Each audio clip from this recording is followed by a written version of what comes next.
Olá, irmãos.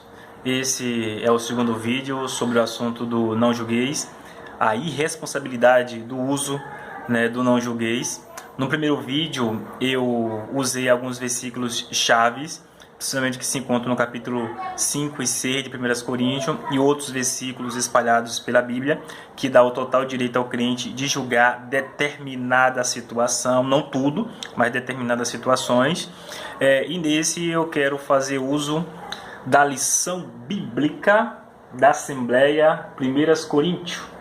Essa lição que foi do segundo trimestre de 2009, tratando sobre a carta aos Coríntios, que é a minha carta predileta, que eu faço estudos sobre essa carta. E eu quero ler a lição de número 5, que foi no dia 3 de maio de 2009. Assunto: a imoralidade em Corinto. Aí o que está escrito aqui, o posicionamento assembleano acerca disso, vai dizer o seguinte: escândalo na igreja. Não julgueis? Escândalo na igreja. O transgressor precisa ser confrontado. Começa assim. E vai dizer: a igreja de Corinto era cúmplice do pecado daquele irmão que estava se envolvendo com a sua madrasta. A igreja de Corinto era cúmplice do pecado. Por quê? Porquanto o tolerava, um pouco de fermento leveda toda a massa. Ou seja, quando você tolera pecados, de gente que vive em pecados, a Bíblia vai dizer que você é cúmplice. O posicionamento da Assembleia também vai dizer a mesma coisa. A Assembleia de Deus julga, porque a Bíblia julga que o que tolera é cúmplice. Não combater, como está escrito em Efésios, que diz: não andeis em conformidade com as obras infrutuosas das trevas, antes condenai-a. Quando você tolera, você é cúmplice. É o posicionamento da Assembleia de Deus por meio de sua lição. Continua assim: quem vive na prática do pecado não pode ter comunhão com ele, no caso Deus. Todo crente que está na prática do pecado não tem comunhão com Deus, se torna inimigo. Isso aí todo mundo conhece, que está escrito, que se torna inimigo de Deus.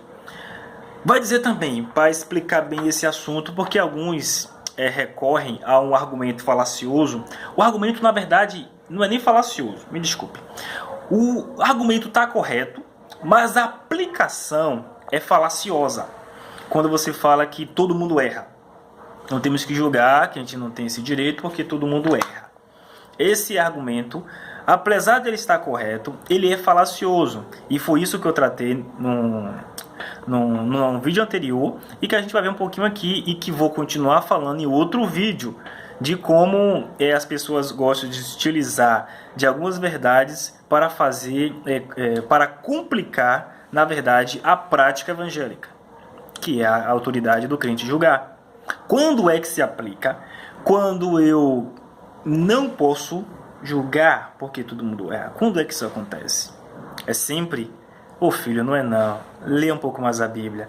Não é só Mateus 7:1 que existe sobre julgamento, não. Não julgueis para não ser julgado. Não é só Tiago que existe, Tiago 4:11, se não me engano. Irmãos, não faleis mal uns dos outros. Não existe só esses dois versículos, não. Tem um monte. Tem capítulos inteiros, maravilhosos, para você ler, ficar esclarecido sobre esse assunto.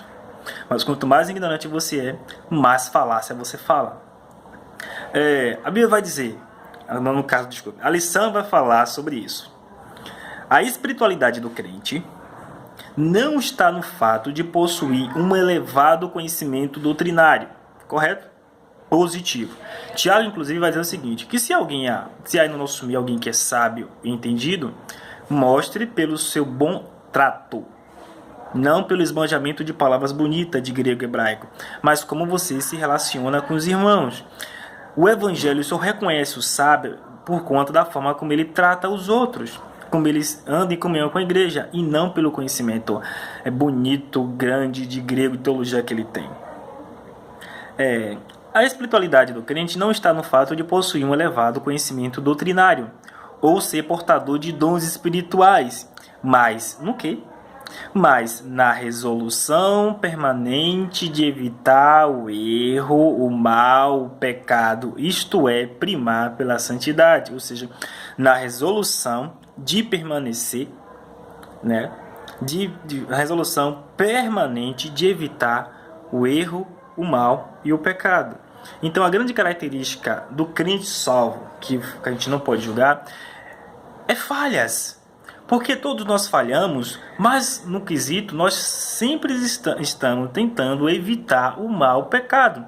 Qual é o problema do pessoal dos bodes? Eles vivem no pecado, eles não procuram evitar, né? Eles são obstinados em viver sendo inimigo de Deus, entesourando para si a ira de Deus. Essa é uma das grandes diferenças. No segundo item, no primeiro tópico, vai dizer, lançar fora o fermento velho, ainda na página 37 da lição de professor. Lançar fora o fermento velho. O pecado de um infectará toda a congregação. Essa expressão, lançar fora o fermento velho, está escrito, no capítulo 6, no capítulo 5, versículos 6 e 8 de 1 Coríntios, que vai falar que deve-se lançar fora esse crente. Ele é chamado de fermento velho, porque ele está em pecado. Fermento na palavra é sinônimo de corrupção, pecado.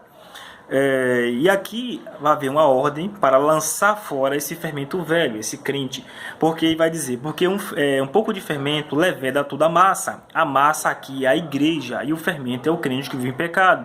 Aí vai dizer que esse crente que vive em pecado, ele pode prejudicar, ele vai prejudicar a igreja. Porque quem peca não peca sozinho, peca com alguém ou peca contra alguém. Então, ou ele vai acabar pecando com outra pessoa da igreja, levando outra pessoa ao erro, ou pode ser aquele tipo de pecado que ele vai de ofensa, que no caso que machuca e fere o outro, que é grosseria, são palavras torpes, que é humilhação, que é calúnia, que são pecados que ferem o outro, ou pecados que podem magoar o outro. E vai dizer que esse tipo de crente deve ser lançado fora, ele é fermento velho. Isso está escrito na palavra, e esse é o posicionamento da Assembleia de Deus, por meio de sua lição, 1 Coríntios, de 2009. Sua fermentação representa o pecado como corrupção moral e espiritual, agindo a princípio secretamente, como faz a fermentação. Ou seja, um dos fatores da fermentação é o agir secreto. Aí vai dizer que do pecado, essa agência do pecado, por meio dessas pessoas, desses bodes, vai também agir secretamente, de forma que muitos não virão, nem tampouco o pastor vai ver.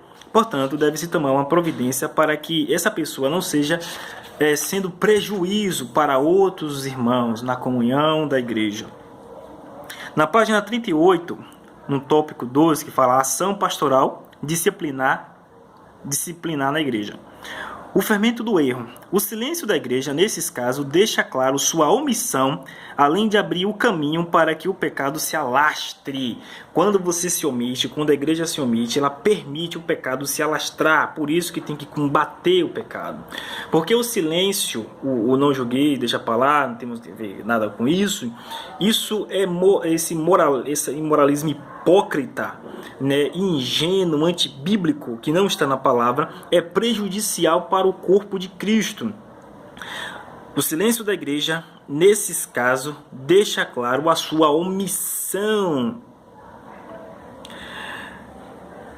E no terceiro tópico, o relacionamento do crente, vai dizer, como já explanado, um caso como o da igreja de Coríntio, isto é, o crente que se tornou escravizado pelo pecado, o transgressor contumaz, o rebelde por opção, deve ser isolado e evitado.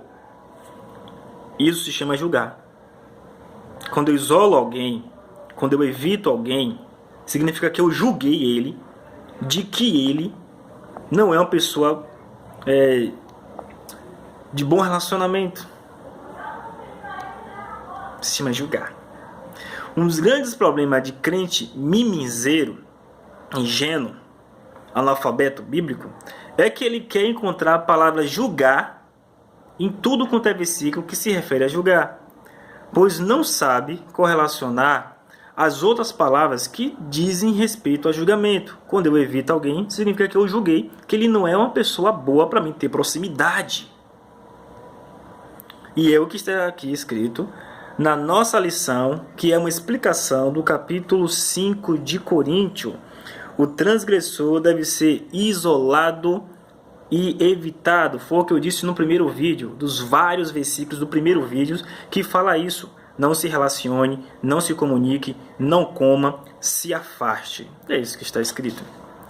A privação da comunhão amorosa dos santos pode despertar o transgressor a valorizar. O fator, o propósito é que ele venha valorizar e que ele se envergonhe, porque todo mundo está vendo que ele é um camarada que anda errado, e assim tome vergonha na cara e mude de comportamento. Na conclusão, na página 39 vai dizer: a nossa sociedade não é melhor do que aquela em meio à qual a igreja de Corinto vivia. Vigiemos para não nos acostumarmos aos baixos padrões de corrupção moral prevalecente hoje no mundo. Vigiemos para não nos acostumar com os baixos padrões de corrupção. Então, esse determinado crente, ele vive num mundo tão errado. O baixo padrão de valor que esse crente tem e o meu que ele vive é tão ruim que ele não se importa com o que está acontecendo na sua igreja. Porque ele é frio de amor, ele não se preocupa com a sua igreja, com os seus irmãos, a não ser consigo mesmo ou com seus amiguinhos. Né? E como seus princípios bíblicos é tão ruim, e o meio que ele vive também é tão ruim, que se alguém estiver pecando ou não, e daí? Se alguém estiver prejudicando a igreja, os outros membros, seja o líder, regente, pastor, qualquer outro tipo de membro, tanto faz, pode deixar lá causando uma baderna. Né, porque ele é de um coração muito frio em relação a isso. Então, esse é o que a Assembleia diz acerca